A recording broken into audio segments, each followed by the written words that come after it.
ਸਾਨੂੰ ਖਬਰ ਦੱਸਦੇ ਹਾਂ ਕਿ ਪ੍ਰਧਾਨ ਮੰਤਰੀ ਨੇ ਜੋ ਪਿਛਲੇ ਦਿਨੀ ਸਦਨ ਦੇ ਵਿੱਚ ਆਪਣੇ ਬਿਆਨ ਦਿੱਤੇ ਨੇ ਕਿਸਾਨਾਂ ਦੇ ਮੁੱਦੇ ਤੇ ਪਹਿਲੀ ਵਾਰੀ ਖੁੱਲ ਕੇ ਬੋਲੇ ਨੇ ਤੇ ਬੋਲੇ ਵੀ ਅਜਿਹਾ ਕਿ ਦੋ ਨਵੇਂ ਸ਼ਬਦ ਕਿਸਾਨਾਂ ਨੂੰ ਉਹ ਦੇ ਗਏ ਨੇ, ਉਹਨਾਂ ਦੇ ਸਿਰ ਤੇ ਮੜ ਗਏ ਨੇ ਅੰਦੋਲਨ ਜੀਵੀ ਅਤੇ ਪਰਜੀਵੀ ਕਹਿ ਕੇ।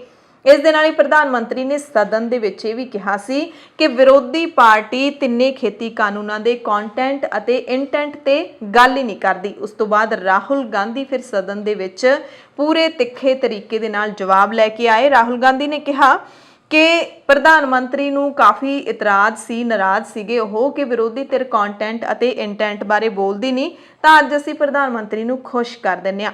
ਰਾਹੁਲ ਗਾਂਧੀ ਨੇ ਤਿੰਨੇ ਕਾਨੂੰਨਾਂ ਦਾ ਕੰਟੈਂਟ ਤੇ ਇੰਟੈਂਟ ਯਾਨੀ ਕਿ ਤਿੰਨੇ ਕਾਨੂੰਨਾਂ ਦੀ ਸਮੱਗਰੀ ਅਤੇ ਇਰਾਦਾ ਸਮਝਾਇਆ ਕਿ ਉਹਨਾਂ ਦਾ ਵਿਸ਼ਾ ਕੀ ਹੈ ਤੇ ਉਹਨਾਂ ਦਾ ਮਕਸਦ ਕੀ ਹੈ। ਰਾਹੁਲ ਗਾਂਧੀ ਦੇ ਸਮਝਾਉਣ ਦਾ ਤਰੀਕਾ ਬੜਾ ਖਾਸ ਰਿਹਾ। ਰਾਹੁਲ ਗਾਂਧੀ ਨੇ ਕਿਹਾ ਕਿ ਹਮ ਦੋ ਹਮਾਰੇ ਦੋ ਹੀ ਇਸ ਮੁਲਕ ਨੂੰ ਚਲਾ ਰਹੇ ਨੇ। ਰਾਹੁਲ ਗਾਂਧੀ ਨੇ ਇਹ ਵੀ ਕਿਹਾ ਕਿ ਹੁਣ ਹਮ ਦੋ ਕੌਣ ਨੇ ਤੇ ਹਮਾਰੇ ਦੋ ਕੌਣ ਨੇ, ਇਹ ਤੁਸੀਂ ਖੁਦ ਹੀ ਸਮਝਣਾ ਹੈ ਕਿਉਂਕਿ ਤੁਹਾਨੂੰ ਸਾਰਿਆਂ ਨੂੰ ਉਹਨਾਂ ਦੇ ਨਾਮ ਪਤਾ ਨੇ। ਨਾਮ ਨਹੀਂ ਲਿਆ ਰਾਹੁਲ ਗਾਂਧੀ ਨੇ, ਪਰ ਜਿਸ ਤਰੀਕੇ ਦੇ ਨਾਲ ਹਮ ਦੋ ਹਮਾਰੇ ਦੋ ਦੀ ਐਕਸਪਲੇਨੇਸ਼ਨ ਕੀਤੀ ਹੈ ਗਾਂਧੀ ਨੇ, ਤਾਂ ਉਸ ਤੋਂ ਸਾਰੇ ਸਮਝ ਜਾਂਦੇ ਨੇ ਤੇ ਤੁਸੀਂ ਵੀ ਉਹਨਾਂ ਦਾ ਭਾਸ਼ਣ ਸੁਣ ਕੇ ਸਮਝ ਜਾਓਗੇ। ਰਾਹੁਲ ਨੇ ਕਿਹਾ ਕਿ ਮੈਂ ਸਮਝਾਉਂਗਾ ਕੰਟੈਂਟ ਤੇ ਇੰਟੈਂਟ ਕਿ ਜਿਵੇਂ ਕਰੋਨਾ ਦਾ ਦੂਸਰਾ ਰੂਪ ਆਉਂਦਾ ਹੈ ਉਵੇਂ ਹੀ ਇਹ ਨਾਰਾ ਵੀ ਦੂਜੇ ਰੂਪ ਦੇ ਵਿੱਚ ਆਉਂਦਾ ਹੈ। ਨਾਮ ਨਹੀਂ ਲਿਆ ਪਰ ਕਿਹਾ ਕਿ ਹਮ ਦੋ ਹਮਾਰੇ ਦੋ ਦੇ ਜਿਹੜੇ ਮਿੱਤਰ ਹੈਗੇ ਨੇ, ਹਮ ਦੋ ਸਰਕਾਰ ਦੇ ਦੋ ਲੋਕ ਨੇ ਤੇ ਉਹਨਾਂ ਦੇ ਅੱਗੇ ਦੋ ਹੈਗੇ ਨੇ ਜਿਹੜੇ ਉਹ ਉਹਨਾਂ ਦੇ ਕਾਰਪੋਰੇਟ ਮਿੱਤਰ ਨੇ। ਪਹਿਲੇ ਕਾਨੂੰਨ ਦੀ ਵਿਆਖਿਆ ਕਰਦਿਆਂ ਸਮਝਾਇਆ ਕਿ ਇਹ ਜਿਹੜੇ ਦੋ ਹੈਗੇ ਨੇ ਸਰਕਾਰ ਦੇ ਵਿੱਚ, ਉਹ ਆਪਣੇ ਇੱਕ ਮਿੱਤਰ ਨੂੰ ਅਨਾਜ, ਫਲ, ਸਬਜ਼ੀ ਵੇਚਣ ਦਾ ਅਧਿਕਾਰ ਦਿੰਦੇ ਨੇ ਨਵੇਂ ਕਾਨੂੰਨ ਲਾਗੂ ਕਰਕੇ, ਤੇ ਦੂਸਰਾ ਮਿੱਤਰ ਹੈ ਜਿਹੜਾ ਉਹ ਭਾਰਤ ਦਾ 40% ਅਨਾਜ ਆਪਣੇ ਸਾਇਲੋ ਦੇ ਵਿੱਚ ਸਟੋਰ ਕਰਕੇ ਰੱਖਦਾ ਹੈ। ਰਾਹੁਲ ਗਾਂਧੀ ਨੇ ਕਿਹਾ ਕਿ ਇਹ ਹੈ ਇਹਨਾਂ ਕਾਨੂੰਨਾਂ ਦਾ ਕੰਟੈਂਟ ਅਤੇ ਇੰਟੈਂਟ। ਸਪੀਕਰ ਓਮ ਬਿਰਲਾ ਲਗਾਤਾਰ ਕਹਿੰਦੇ ਰਹੇ ਕਿ ਤੁਸੀਂ ਬਜਟ ਤੇ ਗੱਲ ਕਰੋ, ਬਜਟ ਤੇ ਗੱਲ ਕਰੋ। ਰੌਲਾ ਵੀ ਪੈਂਦਾ ਰਿਹਾ ਵਿਰੋਧੀ ਪਾਰਟੀਆਂ ਦੇ ਵੱਲੋਂ ਜਾਂ ਸੱਤਾਧਿਰ ਪਾਰਟੀ ਵੱਲੋਂ ਕਹਿ ਸਕਦੇ ਹਾਂ, ਰੌਲਾ ਪੈਂਦਾ ਰਿਹਾ ਰਾਹੁਲ ਗਾਂਧੀ ਦੀ ਤਕਰੀਰ ਦੇ ਦੌਰਾਨ। ਪਰ ਰਾਹੁਲ ਨੇ ਮੂਹਰੋਂ ਪੁੱਛਿਆ ਕਿ ਕੀ ਕਿਸਾਨ ਸਾਡੇ ਬਜਟ ਦਾ ਹਿੱਸਾ ਨਹੀਂ ਹਨ। ਰਾਹੁਲ गांधी ने जो कुछ भी कहा है वो उन्होंने इस तकरीर दे विच आपां सुन सकते हैं। सर सालों पहले फैमिली प्लानिंग का एक नारा था, आपको याद होगा, हम दो हमारे दो। अब मैं इंटेंट की बात करता हूं, कानून के इंटेंट की बात। आज क्या हो रहा है, जैसे कोरोना दूसरे रूप में आता है वैसे ही ये नारा दूसरे रूप में आया है। आज इस देश को 4 लोग चलाते हैं। आप बजट पर चर्चा कर लें। बजट पे कर रहा हूं सर, बजट पे आ रहा हूं। 4 लोग चलाते हैं,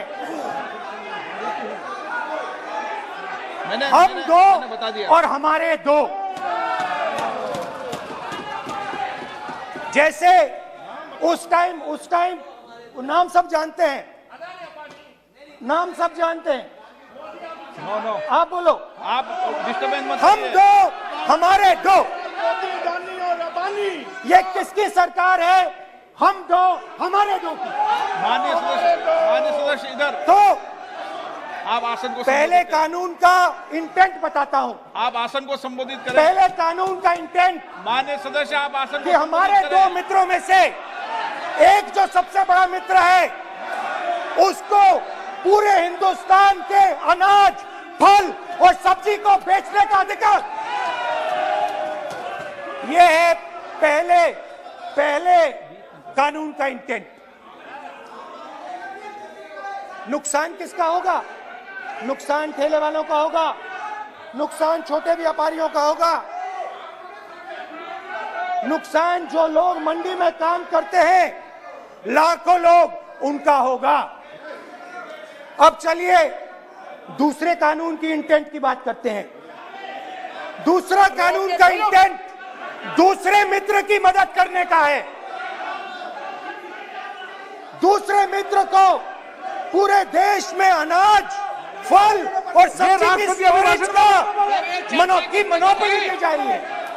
आज दूसरा मित्र 40% हिंदुस्तान का अनाज अपने साइलों में रखता है।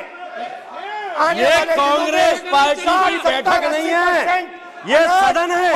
और सब अगर बजट में साइलोज में रखेगा। ये सभा नहीं है। प्रधानमंत्री कहते हैं सर मैं अध्यक्ष जी आपको कहना चाहता हूँ कि जब आपने बजट के लिए चर्चा के लिए पुकारा मैं बता रहा हूँ, एक मिनट बैठिए। माननीय सदस्य, आज बजट पर चर्चा है, मैं आग्रह करता हूँ। प्रधानमंत्री कहते हैं बजट पर कि मैंने ऑप्शन दिया है। हाँ, आपने ऑप्शन दिया है, 3 ऑप्शन दिए हैं। पहला ऑप्शन भूख, दूसरा ऑप्शन बेरोजगारी, तीसरा ऑप्शन आत्महत्या। ये 3 ऑप्शन आपने दिए हैं। अब देखिए मामला क्या है। मामला ये है कि हिंदुस्तान का सबसे बड़ा बिजनेस, सबसे बड़ा व्यापार एग्रीकल्चर का है। अब बजट 40% आबादी इस पे जीती, इससे जीती है। 40 लाख करोड़ रुपए का धंधा है। इसमें किसानों को फायदा मिलता है,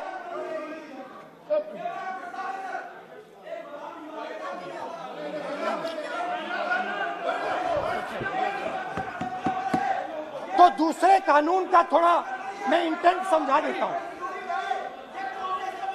दूसरे कानून का इंटेंट है, पानी दो, पानी गिर जाएगा, पानी दो।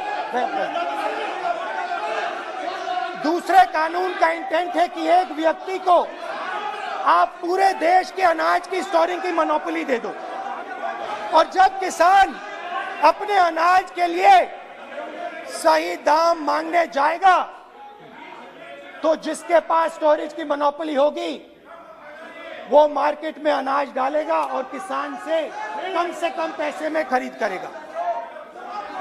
और जब वही किसान कंज्यूमर बनके अपना ही माल खरीदने जाएगा तो वही व्यक्ति अपने गोदाम से जब बजट पे चर्चा है सर, बजट पे चर्चा है, राष्ट्रपति अभिभाषण पे आपने चर्चा समाप्त कर दी, प्रस्ताव पास करके राष्ट्रपति जी को भेज दिया, अब उसी पे चर्चा करके राष्ट्रपति जी का भी और आपका भी अपमान कर रहे हैं सर। ये आपका भी अपमान कर रहे हैं, सदन का भी अपमान कर रहे हैं सर। कि इस देश की जो रीढ़ की हड्डी है, किसान, मजदूर, छोटे दुकानदार, व्यापारी, उस रीढ़ की हड्डी को तोड़ के टुकड़े टुकड़े करके 2 मित्रों को दे दो। ਪਿਛਲੇ ਦਿਨਾਂ ਦੇ ਵਿੱਚ ਖੇਤੀ ਕਾਨੂੰਨਾਂ ਨੂੰ ਲੈ ਕੇ ਵਿਰੋਧੀ ਧਿਰ ਦੇ ਜਿਹੜੇ ਸੰਸਦ ਮੈਂਬਰ ਹੈਗੇ ਨੇ ਉਹਨਾਂ ਨੇ ਰਾਜ ਸਭਾ ਤੇ ਲੋਕ ਸਭਾ ਦੇ ਵਿੱਚ ਬੜੀਆਂ ਹੀ ਕਮਾਲ ਦੀਆਂ ਤਕਰੀਰਾਂ ਦਿੱਤੀਆਂ ਨੇ, ਚਾਹੇ ਉਹ ਪੰਜਾਬ ਦੇ ਸੰਸਦ ਮੈਂਬਰ ਹੋਣ ਜਾਂ ਫਿਰ ਕਿਸੇ ਹੋਰ ਸੂਬੇ ਦੇ ਰਾਜ ਸਭਾ ਮੈਂਬਰ, ਲੋਕ ਸਭਾ ਮੈਂਬਰ, ਸਭ ਨੇ ਹੁਣ ਖੇਤੀ ਕਾਨੂੰਨਾਂ ਦੇ ਨਾਂ ਤੇ ਆਪੋ ਆਪਣਾ ਨਾਂ ਚਮਕਾਉਣ ਦੀ ਪੂਰੀ ਕੋਸ਼ਿਸ਼ ਹੈ ਜਿਹੜੀ ਉਹ ਵਿੱਢੀ ਹੋਈ ਹੈ। हरसिमरत कौर बादल होवे जां फिर भगवंत मान जां फिर प्रताप सिंह बाजवा, रवनीत बिट्टू, सारे इन्हां खेती कानूनां दे नाम दे उत्ते खासियां तकड़ियां तकरीरां ने जिहड़ियां ओह दे रहे ने। इसे दरम्यान पश्चिमी बंगाल दी तृणमूल कांग्रेस दी MP महुआ मित्रा दी तकरीर भी खास तौर ते सुनने वाली है। महुआ मित्रा ने अपनी तकरीर दे विच भारत सरकार नूं बहुत ही एक वखरे शब्द दे नाल तुलना की है, किसानां दे अंदोलन की ताकत बारे भी दस्या है ते भारत सरकार नूं कायर कह दिता है।